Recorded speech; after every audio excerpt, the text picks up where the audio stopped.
Hello students, class 11th accountancy unit third हमारा journal चल रहा है जिसमें हम प्रैक्टिकल क्वेश्चन सॉल्व कर रहे थे। जर्नल के क्वेश्चन नंबर 10 तक हम लोगों ने कर लिया था। आज हम स्टार्ट करेंगे क्वेश्चन नंबर 11 से। यूनिट थर्ड में आपका बहुत सारा चैप्टर है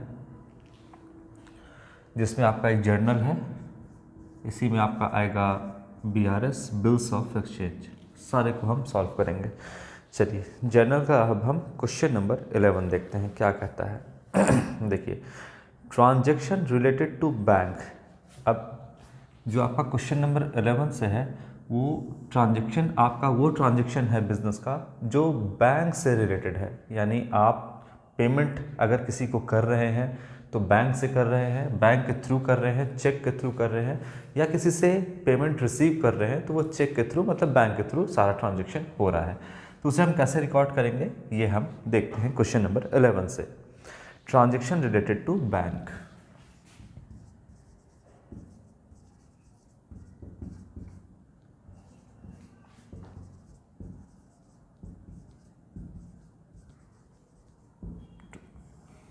ठीक है, क्या है आपका सबसे पहला है आपका क्वेश्चन नंबर 11 फॉर्मेट पे आप लोग बनाओगे नरेशन के साथ। फर्स्ट क्या कहता है, जर्नलाइज द फॉलोइंग ट्रांजेक्शंस। पहला जो है आपका purchase goods from Chandan ₹20,000 amount paid by cheque. Chandan से आपने क्या किया है, मतलब बिजनेस ने गुड्स परचेज किया है, कितने का, 20,000 का। और जो अमाउंट पेड किया गया है वो चेक के थ्रू पेमेंट किया गया है।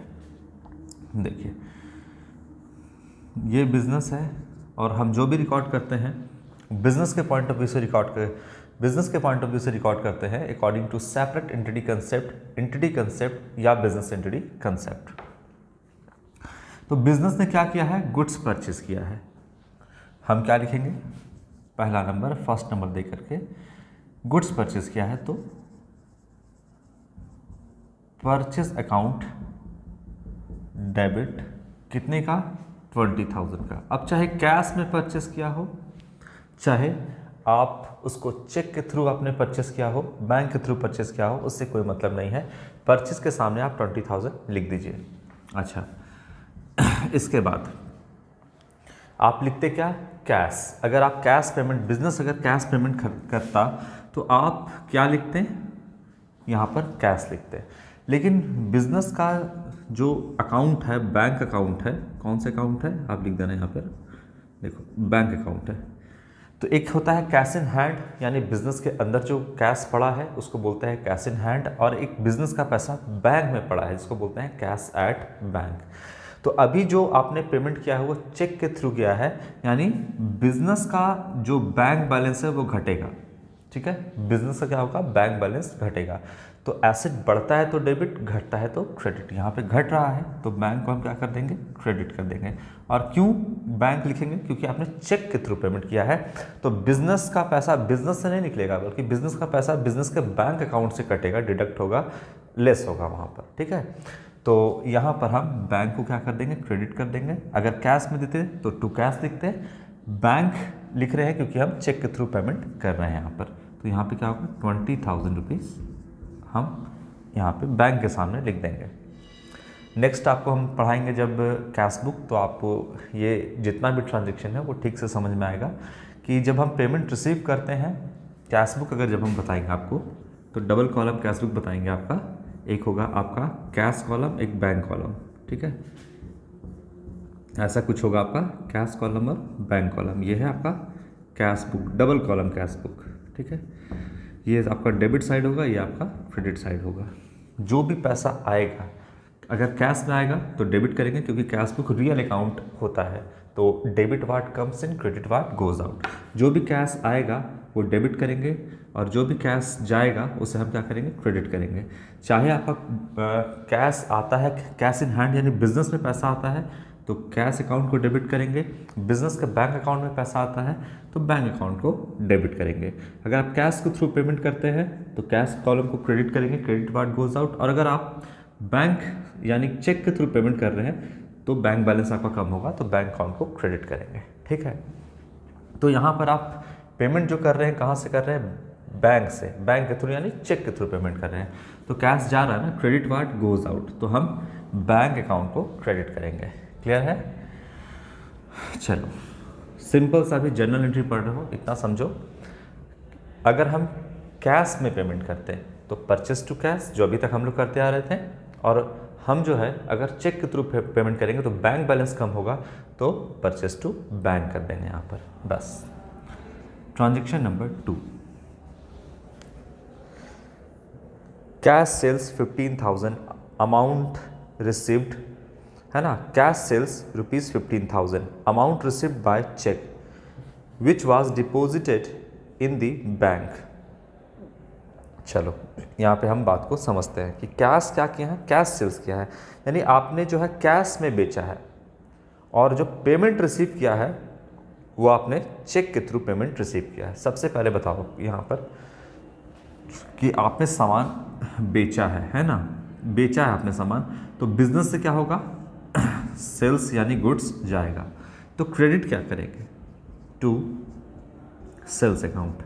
जैसे परचेस अकाउंट को हमने डेबिट किया उसी तरीके से हम सेल्स अकाउंट को क्रेडिट करेंगे। गुड्स आया बिजनेस में, परचेस अकाउंट डेबिट, गुड्स गया बिजनेस में, सेल्स अकाउंट क्रेडिट। ये करेंगे। कितने का आपने सेल्स किया है? 15,000 रुपये का। ये सबसे पहले आप सामने लिख दो। अगर आपने कैश में परचेस किया होता, सॉरी कैश में अगर आपने सेल किया होता तो आप यहाँ क्या कहते हैं? कैश आता आपके पास, cash account debit 15,000 to sales, ये बनाते हैं आप। लेकिन आप जो पेमेंट रिसीव कर रहे हैं वो चेक के थ्रू पेमेंट रिसीव कर रहे हैं। किसके थ्रू रिसीव कर रहे हैं? चेक के थ्रू। तो कैश की जगह पे यहाँ पे आप क्या लिख दोगे? बैंक अकाउंट डेबिट, यानी आपके बिजनेस का बैंक बैलेंस घटा नहीं बल्कि बैंक बैलेंस आपका क्या हुआ? बढ़ गया। जब एसेट बढ़ता है तो क्या करते हैं? डेबिट करते हैं 15,000 से। ठीक है, सिंपल। ये आपको समझ में आया? तो bank account debit to sales account ये होगा। कैश बुक जब बताएंगे तो अब क्या होगा? बैंक को डेबिट करेंगे, डेबिट वाट कम्स इन, कितना से? 15,000 से इस कॉलम को डेबिट करेंगे और यहाँ पे लिखेंगे टू सेल्स अकाउंट। ठीक है, यहाँ पे क्या लिखेंगे? देखो अभी हम कैश का कॉलम थोड़ा सा हटा दे रहे हैं कैश बुक में से, ये है, और यहाँ से कैश का कॉलम हटा रहे हैं। देखिए क्या हुआ, आपने सामान को परचेज़ किया, ठीक है, तो परचेज़ किया तो 20,000 रुपये आपने पेमेंट किया। आप बैंक कॉलम में क्या लिखोगे? 20,000 और यहाँ लिखोगे बाय परचेज अकाउंट। ठीक, आप क्या किए? सेल किए, तो आपके पास 15,000 रुपये आया, तो बैंक कॉलम को आप क्या करोगे? यहाँ पर 15,000 से डेबिट करोगे और यहाँ लिखोगे टू सेल्स अकाउंट। ठीक है, जब कैश बुक पढ़ेंगे तब तो देखिए कितना पैसा आया, 15,000 आया बैंक में, और बैंक से आपने जो पेमेंट किया वो कितना किया? 20,000 अभी पेमेंट किया है। तो इस तरीके से कुछ आपका कैश बुक भी बनेगा। फिलहाल बैंक टू सेल्स यहाँ पर होगा। ठीक है,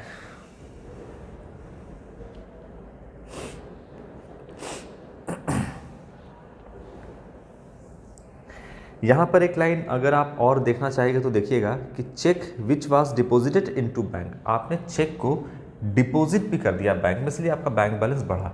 ऐसा भी हो सकता था कि आपने सेल किया और जब सेल किया तो आपके हाथ में चेक आया लेकिन आपने चेक को डिपॉजिट नहीं किया, तो उस केस में क्या करते हैं? फिर देखो एक के सारा हम आपको आगे भी इस क्वेश्चन में दिया हुआ है, यहाँ पर भी हम आपको समझा देते हैं कि आपने सेल किया और जो बायर था, जो कस्टमर था, उसने आपको कैश भी नहीं दिया, उसने क्या दिया? आपको चेक दिया, और आप चेक लेकर के क्या कर गए? आपने बैंक में डिपॉजिट किया, तो आपका बैंक बैलेंस बढ़ गया, इसीलिए आपने बैंक अकाउंट को डेबिट किया 15,000 रुपये से। लेकिन ऐसा होता अगर कि चेक दिया और आपने बैंक में डिपॉजिट नहीं किया, तब क्या होता यहाँ पर? तब आपके पास आया क्या? जो चेक होता है वो कैश एंड कैश इक्विवेलेंट ही होता है। आप कैश की तरह इसको ट्रीट कर सकते हैं, लेकिन कैश तो नहीं होता है ना। तो आप जब चेक रिसीव किए तो आपका बैंक बैलेंस थोड़ी बढ़ जाएगा, चेक रिसीव करने से बैंक बैलेंस तो नहीं बढ़ेगा। आप चेक को डिपॉजिट करिएगा तब आपका बैंक बैलेंस बढ़ेगा। तो अगर सिर्फ ये इन्फॉर्मेशन होता कि चेक रिसीव हुआ है और बैंक में डिपॉजिट नहीं हुआ है, तो यहाँ क्या करते, चेक इन हैंड अकाउंट को डेबिट करते, कितना से, 15,000 रुपये से। अगर सेम डे को चेक जो है डिपॉजिट नहीं होता तो, ठीक है। कैसे पता चलता है कि सेम डे डिपॉजिट नहीं किया गया है चेक को? क्योंकि आपका जब इस तरह का जब ट्रांजैक्शन गिवन होता है तो आपको ऐसा लिखा रहेगा कि आपने सेल किया और आपको चेक रिसीव हुआ, और इसके नेक्स्ट डे जब आपका होगा ट्रांजैक्शन तो तब लिखा रहेगा कि आपने चेक को क्या किया, बैंक में डिपॉजिट किया। तो फिलहाल आपने चेक रिसीव किया है तो cheque in hand to sales ये हुआ। बताइए बिजनेस के हाथ में क्या आया, चेक आया।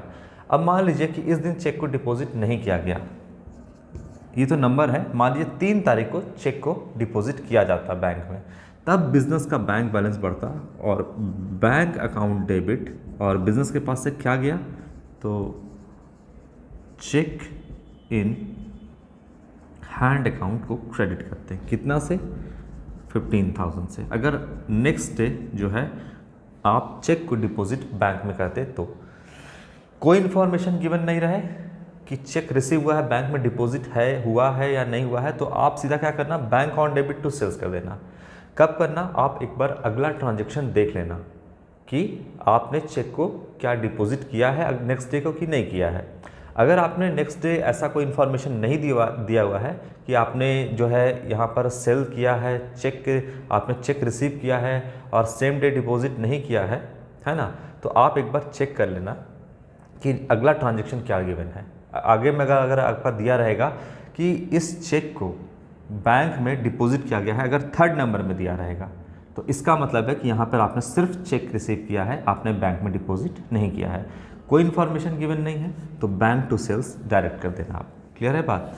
फिलहाल यहाँ पर सीधा सीधी बोल दिया है कि क्या है, चेक को बैंक में डिपॉजिट कर दिया गया है, तो चेक इन हैंड नहीं होगा, चेक तो हैंड में आया ही होगा बिजनेस का, लेकिन आपने डिपॉजिट किया तो बैंक बैलेंस बढ़ गया होगा, इसलिए बैंक अकाउंट को यहाँ पर डेबिट कर देंगे। तो bank account debit to sales account ये बनेगा। चलो ट्रांजैक्शन नंबर 3 क्या कहता है,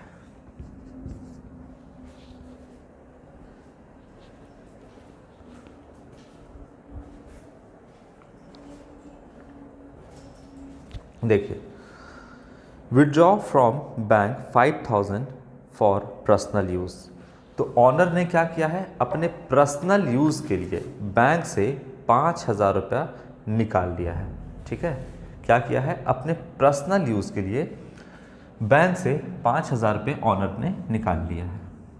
ठीक है, देखो जब ऑनर पैसा निकालता है बिजनेस से, कुछ भी निकाले तो वो क्या कहते हैं, उसे हम ड्राइंग्स कहते हैं। तो यहाँ पे हम लिखेंगे ड्राइंग्स अकाउंट डेबिट। कितना निकाला है, 5,000 ना, हाँ 5,000 जो है वो विड्रॉ किया है, तो 5,000 से ड्राइंग्स अकाउंट को डेबिट कर देंगे। ऑनर कुछ भी निकाले अपने पर्सनल यूज़ के लिए तो हम ड्राइंग्स अकाउंट को ही यहाँ पर डेबिट करते हैं, है ना। इसका लॉजिक भी हमने आपको डिटेल में समझाया है। अगर बिजनेस से कैश निकालता ऑनर तो यहाँ पर हम कैश अकाउंट को क्रेडिट करते 5,000 से, क्या करते, कैश अकाउंट को क्रेडिट करते 5,000 से। ठीक है, लेकिन क्या कहता है यहाँ पर क्वेश्चन में कि बिजनेस से जो पैसा निकाला है, पर्सनल यूज से निकाला है, वो बैंक से निकाल लिया है, तो बिजनेस का बैंक बैलेंस कम हो गया है ना। ठीक है, तो यहाँ पर हम कैश ना करके क्या करेंगे, बैंक को हम क्रेडिट कर देंगे। ठीक है, क्योंकि बिजनेस का बैंक बैलेंस घट गया है, तो एसेट बढ़ता है तो डेबिट, घटता है तो क्रेडिट। यहाँ पे बिजनेस का जो एसेट है, जो बैंक बैलेंस है, वो घट गया है, तो ड्राइंग्स टू बैंक यहाँ पर होगा। क्लियर है बात? अगर बिजनेस से पैसा निकालता तो कैश, बिजनेस के बैंक अकाउंट से पैसा निकाल लिया है यहाँ पर 5,000, तो बैंक को यहाँ पर हम क्या करेंगे, क्रेडिट कर देंगे, कोई प्रॉब्लम नहीं। ठीक है ना। पर्सनल यूज़ के लिए निकाला है। चलो अगला ट्रांजैक्शन क्या कहता है, transaction number 4, received a cheque of ₹8,000 from Anurag. Anurag से क्या किया गया है यहाँ पर कि 4 तारीख को, यानी ट्रांजैक्शन नंबर आप 4 कह सकते हैं यहाँ पर, कि क्या हुआ है, एक चेक रिसीव किया है। बहुत अच्छी बात है। ट्रांजैक्शन नंबर 4 में कहता है कि चेक रिसीव किया है 8,000 का अनुराग से। और आप अगला ट्रांजैक्शन पढ़ के देखोगे, ट्रांजैक्शन नंबर 5, कि check received from Anurag deposited into bank. तो 4 नंबर में क्या कह रहा है ट्रांजैक्शन में कि एक चेक रिसीव किया है अनुराग से, और 5 तारीख को ये कहता है, यानी 5 नंबर ट्रांजैक्शन में ये कहता है कि ये इस चेक को जो है, अनुराग से जो चेक आपने रिसीव किया है वो डिपॉजिट किया गया है आपका ट्रांजैक्शन नंबर 5, यानी बोल सकते हैं कि 4 तारीख को चेक लिया गया है और 5 तारीख को डिपॉजिट किया गया है। अब यहाँ पर आपको देखना क्या है, आप यहाँ पर ये देखोगे कि सबसे पहले आप ट्रांजैक्शन नंबर 4 को रीड करोगे, received a cheque of ₹8,000 from Anurag, Anurag से रिसीव किया है। इसके आगे अगर कोई इन्फॉर्मेशन नहीं दिया रहता, मान लीजिए ट्रांजैक्शन नंबर जो 5 है आपका, जो गिवन है आपका कि check received from Anurag deposited into bank, ये नहीं रहता, तो हम ट्रांजैक्शन नंबर 4 को देख करके ये मान लेते कि अनुराग से जो चेक रिसीव हुआ है आपने बैंक में डिपॉजिट कर दिया है। तो आप यहाँ पर लिखते bank account debit to Anurag, यहाँ पर कितना है 8,000 रुपये का ना, 8,000 रुपये। अगर ट्रांजैक्शन नंबर 5 गिवन नहीं होता तो आप हम ये मान के चलते कि बिजनेस ने अनुराग से चेक रिसीव किया है, बिजनेस ने अनुराग से चेक रिसीव किया है और बैंक में ये इस चेक को डिपॉजिट कर गया है, तो बैंक बैलेंस क्या हो गया, बढ़ गया है। इसीलिए सीधा हम करते हैं बैंक ऑन डेबिट टू अनुराग। लेकिन अगला ट्रांजैक्शन पढ़ने पर हमको ये समझ में आता है कि इस डेट को जो चेक रिसीव किया गया है वो 4 तारीख को, या 4 नंबर ट्रांजैक्शन को कह सकते हैं, 4 तारीख हम इसको बोलते हैं थोड़ी देर के लिए, कि 4 तारीख को इस चेक को बैंक में डिपॉजिट नहीं किया गया। इसका मतलब बिजनेस को क्या रिसीव हुआ, तो बिजनेस को जो मिला वो मिला, चेक मिला। कहाँ मिला, तो बिजनेस के हाथ में मिला। बिजनेस का कोई हाथ नहीं होता है, लेकिन यहाँ पे लिखा है चेक इन हैंड, है ना। सेपरेट एंटिटी कंसेप्ट के हिसाब से जो है दोनों अलग अलग होता है, ऑनर और बिजनेस दोनों अलग होता है। और बिजनेस जैसे चेक इन हैंड लिखते हैं तो इसका मतलब क्या है कि बिजनेस के हाथ में पैसा है। उसी तरीके से चेक इन हैंड आप लिखते हैं तो बिजनेस के हाथ में आया, हाथ में मतलब बिजनेस के अंदर चेक आया आपका, ठीक है। तो यहाँ पर हो गया cheque in hand account debit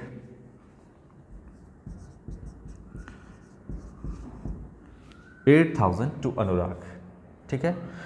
अब इस चेक को नेक्स्ट डे जो है वो डिपॉजिट किया, तो बैंक बैलेंस बिजनेस का कब बढ़ा, 4 को या 5 को, 5 को, ठीक है।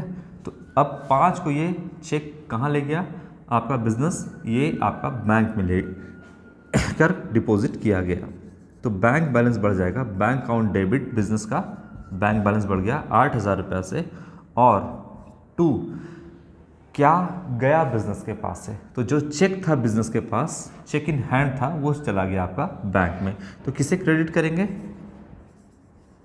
चेक इन हैंड को क्रेडिट करेंगे 8,000 से। अच्छा, फाइनली हुआ क्या, इन दोनों ट्रांजैक्शन को तो हमने ऐसे लिखा, फाइनली हुआ ये कि अनुराग ने क्या किया, बिजनेस को 8,000 रुपये पेड किया, यही हुआ ना। अब चेक आया बिजनेस में लेकिन डिपॉजिट नहीं किया गया, नेक्स्ट डे डिपॉजिट किया गया, तब जाकर के आपका ये दोनों एंट्री बना। लेकिन अगर आप देखोगे तो हुआ क्या कि अनुराग ने बिजनेस को 8,000 रुपया चेक के थ्रू पेमेंट किया, यही हुआ ना। देखो, अगर इन दोनों ट्रांजैक्शन को आपस में जोड़ दिया जाएगा तो हमने आपको बताया है कि अगर सिमिलर अकाउंट एक बार डेबिट और एक बार क्रेडिट होता है तो वो आपस में कटता है। यहाँ पे देखोगे चेक इन हैंड अकाउंट और यहाँ पर भी है चेक इन हैंड अकाउंट, इन दोनों एंट्री को हम एक बार जोड़ के देखते हैं। चलो लिखते हैं cheque in hand account debit ये वाला, और टू अनुराग, यही है ना, कितना 8,000 रुपया। ठीक है, ये लिख दिया मैंने ये ट्रांजेक्शन। अब डेबिट में क्या है, बैंक अकाउंट, तो यहाँ लिखो आप जो डेबिट है उसको डेबिट साइड लिखो, बैंक अकाउंट डेबिट कितना से है 8,000 से, और क्रेडिट क्या है to cheque in hand account, credit है 8,000 रुपये से, यही है। अब जो सिमिलर ट्रांजेक्शन होगा वो आपस में कटेगा, जो भी आपका सिमिलर ट्रांजेक्शन होगा वो आपस में क्या होगा, कटेगा। तो देखो यहाँ पे क्या हुआ, देखिए तो क्या बैंक डेबिट में है और क्या बैंक क्रेडिट में भी है, नहीं है, तो ये तो नहीं कटेगा। चेक इन हैंड डेबिट में है, क्या चेक इन हैंड क्रेडिट में है, हाँ है, तो ये आपस में कटेगा। कितने से है, 8,000 से डेबिट है, 8,000 से क्रेडिट है, तो ये दोनों काटना नहीं है, ये ऑटोमेटिक कट जाता है। हम रेक्टिफिकेशन ऑफ एरर आपका जो है चैप्टर पढ़ेंगे तब इस बात को हम और गहराई से समझेंगे। तो ये आपको काटना नहीं है, ये दोनों आपने एंट्री पास किया तो डेबिट और क्रेडिट ऑटोमेटिक जो है वो कट चुका है। लेकिन हम आपको फिलहाल यहाँ पे काट के दिखाते हैं, एक्चुअली में ये कटता नहीं है। देखिए ये क्या हुआ, ये ट्रांजेक्शन जो कि डेबिट है और सिमिलर एक अकाउंट क्रेडिट है 8,000 से, दोनों कट गया। तो क्या आपका फाइनली जो एंट्री है वो क्या आया, bank on debit to Anurag, यही आया ना। और क्या किया था अनुराग ने, बिजनेस, ये बिजनेस है और ये कौन है, अनुराग है।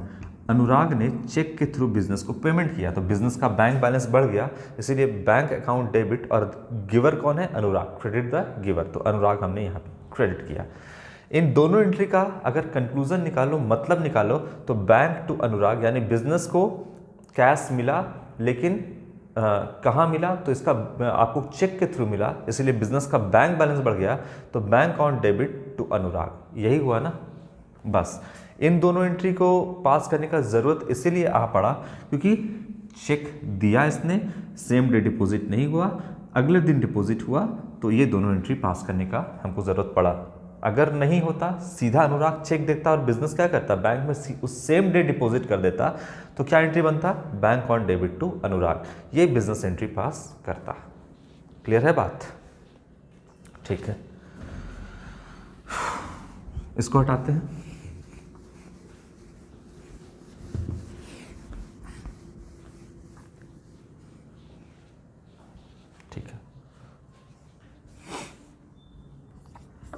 ट्रांजैक्शन नंबर 6 क्या है,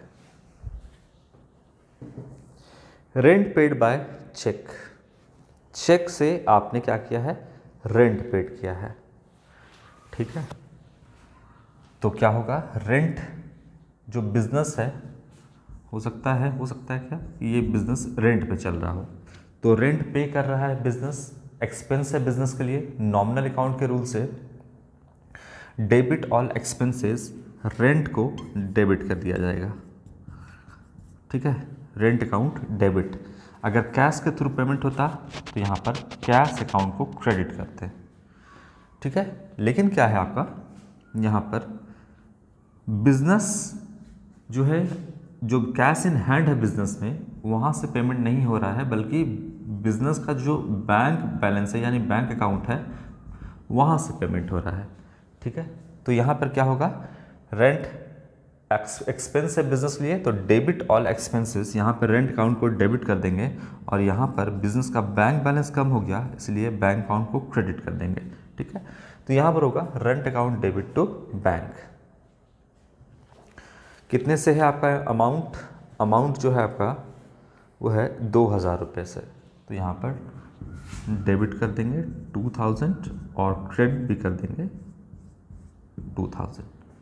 क्लियर है बात, इस तरीके से आपका जो है जर्नल यहाँ पे बनेगा। और बिल्कुल आप इसी ट्रांजैक्शन से कैश बुक भी आप आराम से बना सकते हैं। जो आपका जर्नल एंट्री गिवन है, इससे आपका अकाउंटिंग इक्वेशन भी बनेगा, जर्नल भी बन जाएगा, और कैश बुक भी जो है आप इससे प्रिपेयर कर सकते हैं। यहाँ तक आप देख लो।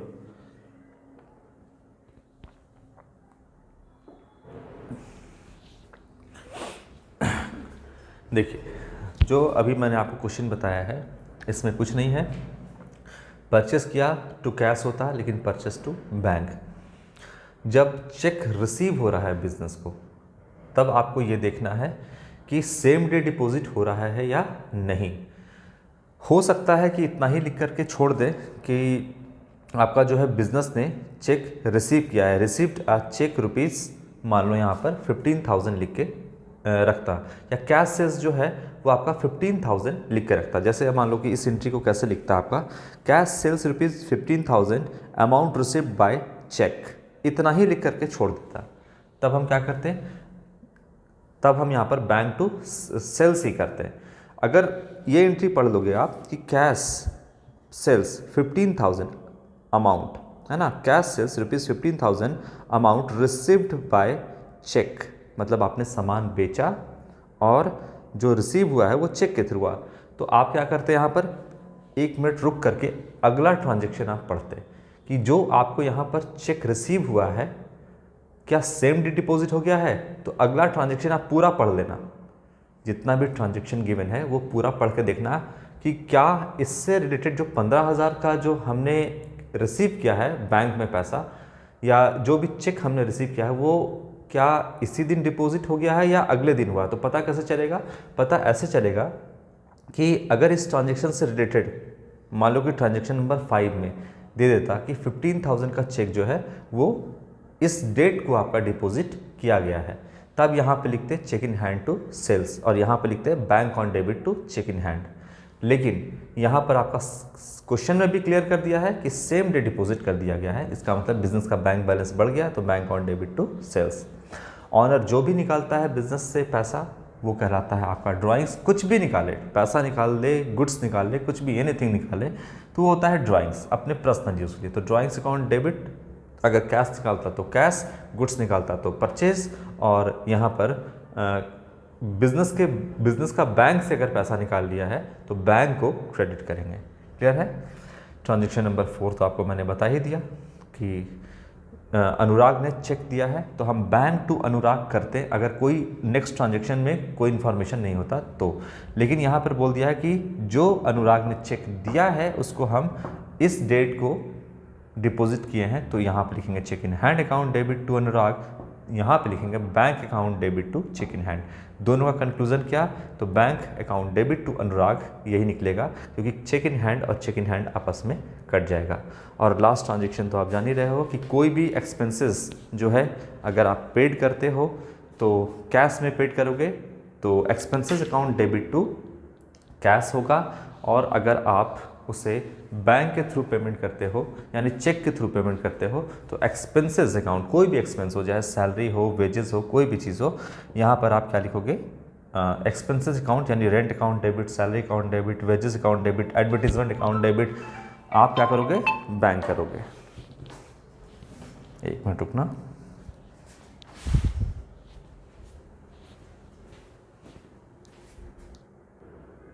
ठीक है, तो आज हम लोगों ने क्वेश्चन नंबर 11 डिस्कस किया।